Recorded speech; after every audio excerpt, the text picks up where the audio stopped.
নমস্কাৰ মোৰ নাম শ্ৰী কৰিশ্মা চৌহান আজি এছএছসি জিডিত যি আমি বিএছএফ ফোৰ্সত মানে সিলেকশন হইছো তাৰ কাৰণে বহুত বেছি মানে সুখী হৈছো গোটেই গাঁওবাসীয়ে আমাক অভিনন্দন জনাবলৈ আহিছে গোটেই আলহী অতিথি মানে বহুত ভাল লাগিছে মানে হয় তাৰ কাৰণে বহুত বেছি আনন্দিত হৈছো আৰু কেনে ধৰণে প্ৰস্তুতি চলাইছিল প্ৰস্তুতি আমি পঢ়া শুনাত মানে কিতাপ পত্ৰ বা তেনেকুৱা কিবা এটা অসুবিধা হোৱাৰ কাৰণে মই টিউশন সেইবিলাকৰ পৰা মানে পইচা কালেক্ট কৰি মানে কিতাপ বা হয় মোবাইলৰ পৰা তেনেকৈ পঢ়িলোঁ আৰু ৰানিং কৰা তেনেকৈ ৰাতিপুৱা আৰু গধূলি দুবেলা মানে ৰানিং কৰিছিলোঁ আমি একেলগে দুয়ো বাই ভনী একেলগে মানে আমাৰ ৰানিং মেডিকেল সব একেলগে হৈছিলে আমাৰ মানে ইণ্টাৰভিউবিলাক ঘৰত আমি মা দেউতা আৰু আমি 5 জনী মানে বাইদেউ ভণ্টি 2 জনী বাইদেউৰ বিয়া হৈছে এতিয়া আমি 3 জনী মানে ঘৰত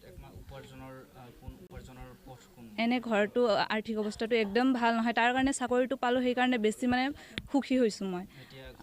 হয় এতিয়া মানে খপন মানে আশাবিলাক পূৰণ কৰিব পাৰিম ভাবিছো আৰু মা দেউতাৰ চৰকাৰলৈ কি অনুৰোধ জনাব কাৰণ স্বচ্ছ আৰু নিকা নিযুক্তিৰ কথা হিমন্ত বিশ্ব শৰ্মাই বাৰে প্ৰথমতে হয় প্ৰথমতে আমাৰ অসমৰ মুখ্যমন্ত্ৰী হিমন্ত বিশ্ব শৰ্মা ডাঙৰীয়া দেৱক মই ধন্যবাদ জনাইছো লগতে ভাৰত চৰকাৰকো কেন্দ্ৰীয় চৰকাৰকো মই ধন্যবাদ জনাইছো যাৰ বাবে আজিকালি গৰীব দুখীয়া মানে সকলোৱে চাকৰি পাবলৈ সক্ষম হৈছে নিজৰ মানে যোগ্যতাৰে তাৰ কাৰণে ধন্যবাদ মোৰ নাম শ্ৰী পূজা চৌহান আজি এবাৰ এছএছসি পৰীক্ষা তুমি বিএছএফত উত্তীৰ্ণ হৈছা কি কবা অনুভৱ মইতো বহুত ভাল পাইছো বহুত ভাল লাগিছে মোৰ ঘৰৰ পৰাই মোৰ সপোন আছিল যে মই ডিফেন্সত যাম বুলি আজি মোৰ এই সপোন পূৰণ হ'ল আৰু মোৰ মা দেউতাৰো সপোন আছিল সো আজি মোৰ সপোন পূৰণ হ'ল মই বহুত আনন্দিত বহুত ভাল লাগিছে মোক প্ৰস্তুতি কেনে ধৰণে চলাইছিলা প্ৰস্তুতিটো মই মানে পঢ়া শুনাটো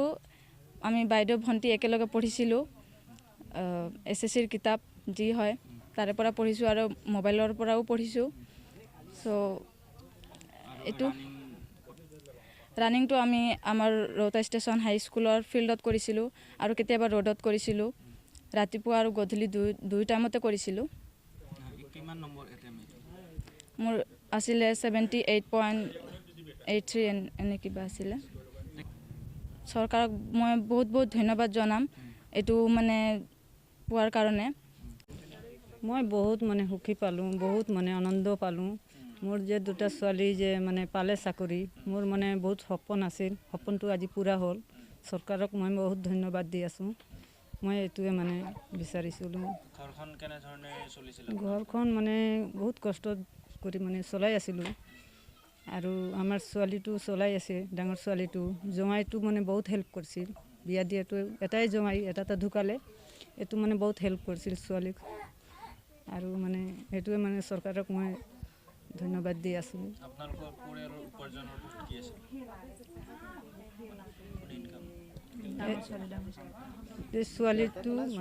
ছোৱালী আৰু জমাইটো মানে চাই জমাইটো বহুত মানে আৰু দেউতাও আপোনাৰ ধন্যবাদ দি আছিলোঁ